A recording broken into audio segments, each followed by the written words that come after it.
Kai. Ibe om nanani ere, wa ibe om nanani anduye. Nyogote nyogomanda, andilula, c'est de la qualité. Nyogote nyogomanda, andilula, c'est le numéro 1. Sokononala, abe mana mana, halikene malala, abe mana mana ke. Ukasi manko, c'est recommandé. Ukasi manko, c'est de la qualité. Anti paratelima, cheluma, songo matematia, anti paratelima, telima, wabda di tro. So don't know la fiera, petiri que no la fiera. Ibe om nanani hera, mali on se verra. Andu intérieur, indox, andu extérieur, exdox, songo matematia do. Ani si manko, apara no kanyine, abeja teliala, abika so nuya. Songo matematia. Bara no kanyi, ibi bara no kanyi. Sogo no tani, kene mata, abara no kanyi. Ibi ibi ibi ibi ibi ibi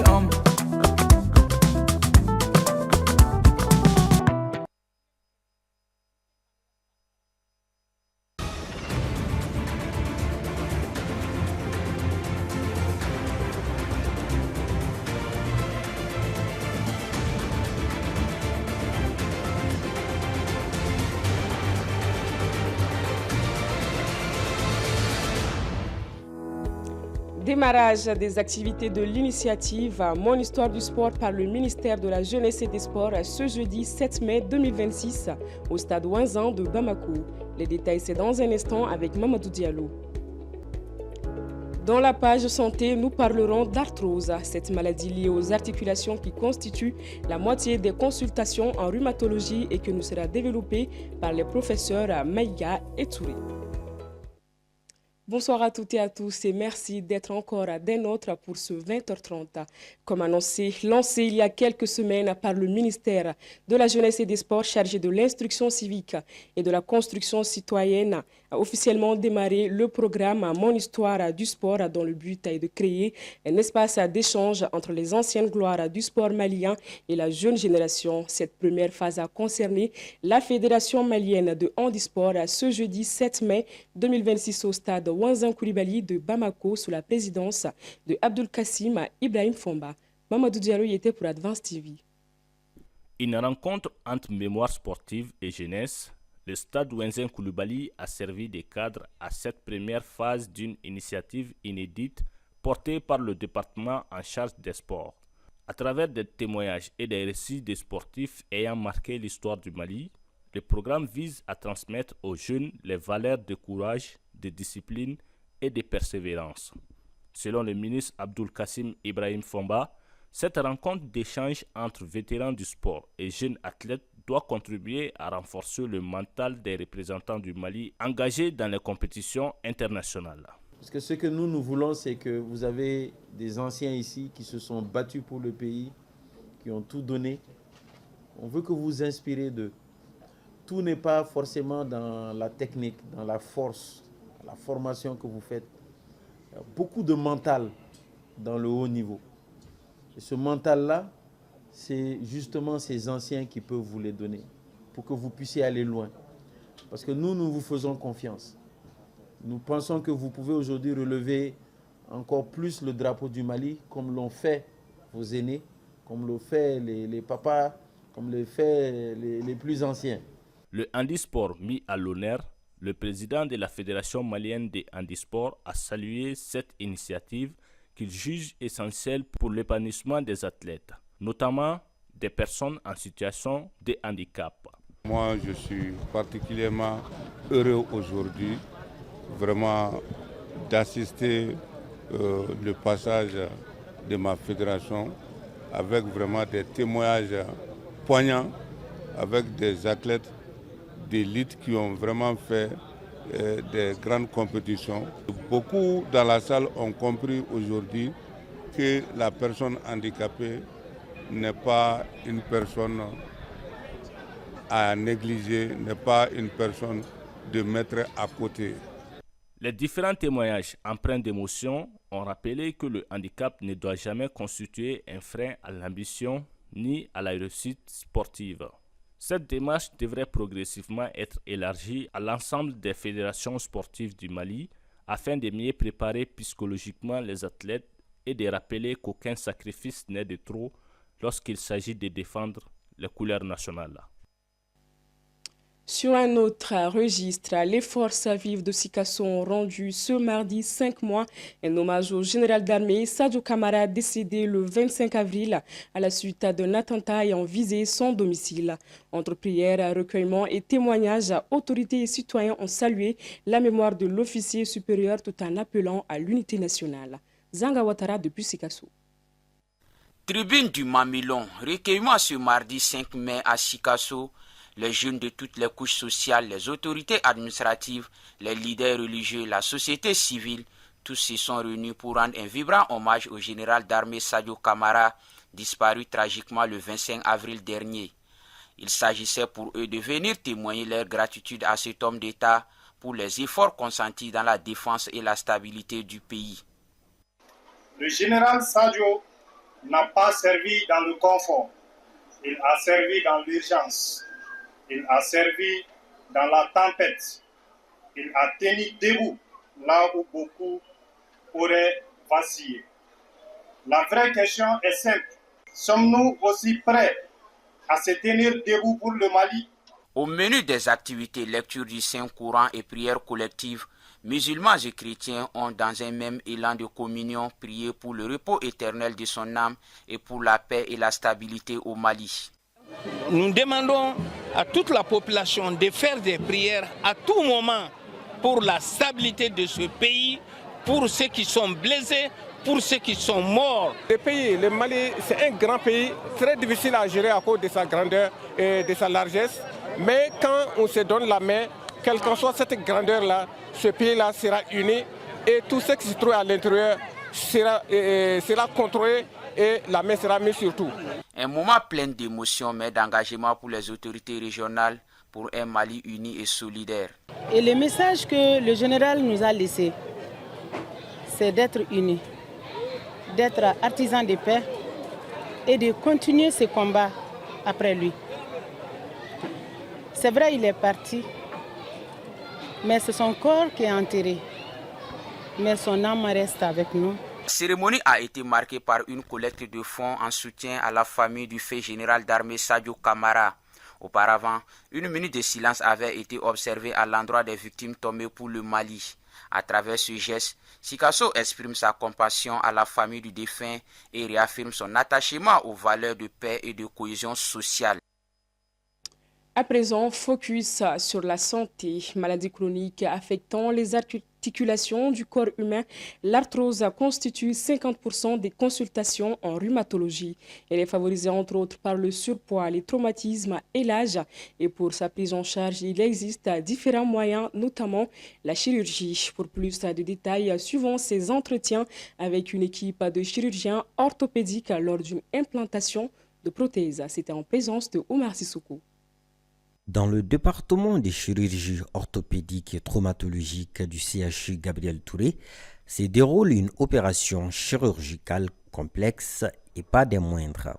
Il s'agit d'une arthroplastie. Cette intervention consiste à remplacer les cartilages endommagés par l'arthrose ou d'autres affections. L'arthrose est une maladie chronique qui s'attaque aux articulations, entraînant leur destruction de manière progressive.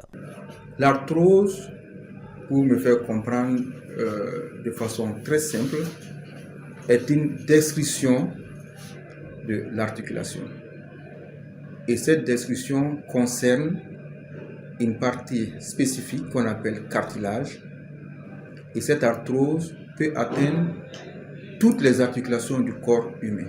Il existe plusieurs stratégies pour la prise en charge de l'arthrose, notamment la chirurgie qui est le dernier recours quand les autres méthodes ont montré leurs limites.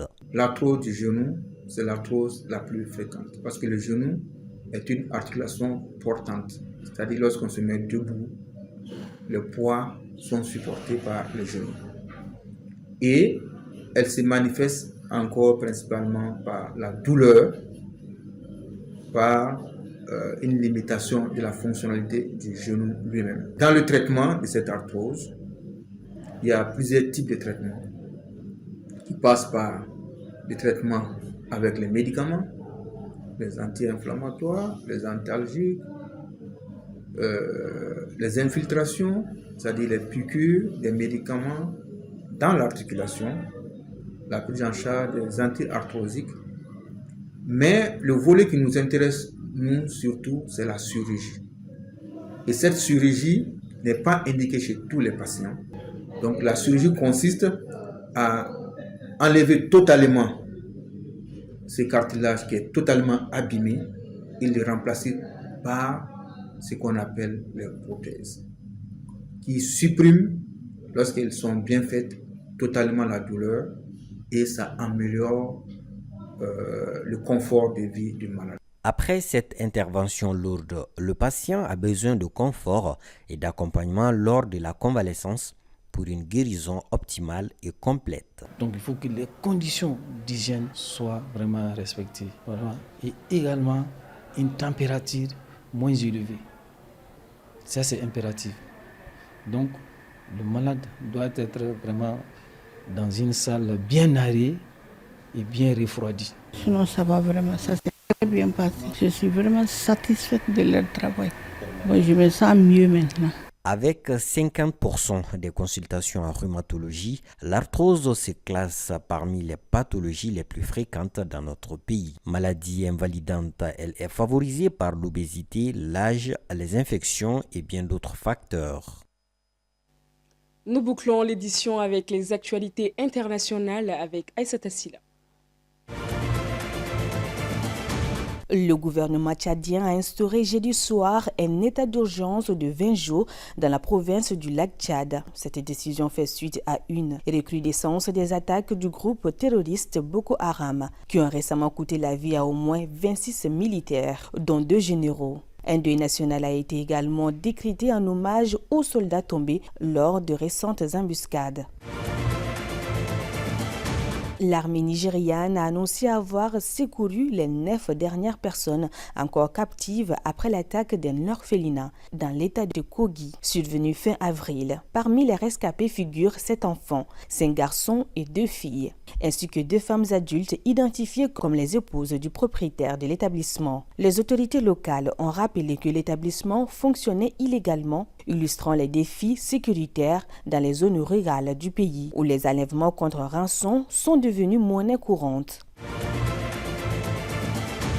Le projet du corridor de Lobito reliant l'Angola, la République démocratique du Congo et la Zambie entre dans une phase concrète de réalisation, soutenu par plus de 2,7 milliards de dollars d'investissement, notamment des États-Unis et de l'Union européenne. Ce corridor ferroviaire vise à briser la domination chinoise sur le secteur minier africain.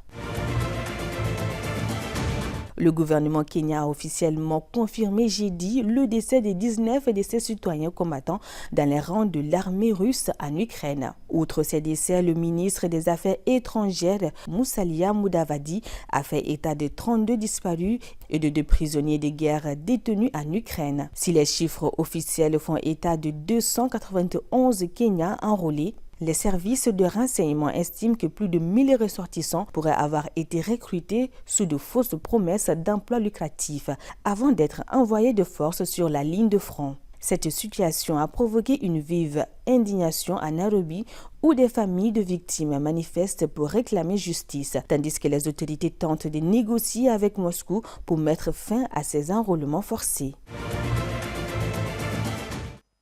C'était l'essentiel à retenir pour aujourd'hui. Merci de votre aimable attention et à très prochainement pour de nouvelles informations. Bonsoir.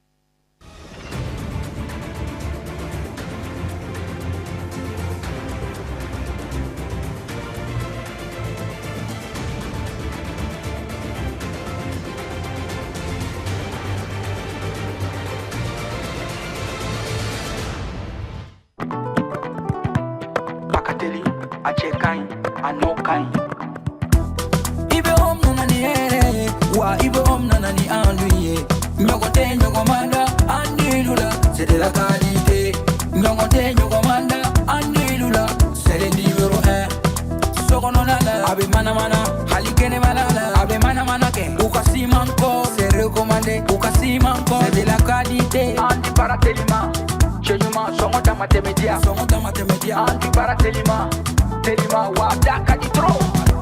So don't know la fiera, Petirique la fiera, Ibe Nani Here, Mali on Severa, Andu intérieur, Indox, Andu extérieur, Exdox, Songo Damatemedia do, Andi Simon Call, Abara no Kanyine, Abeja Teliala, Abika so Nuya.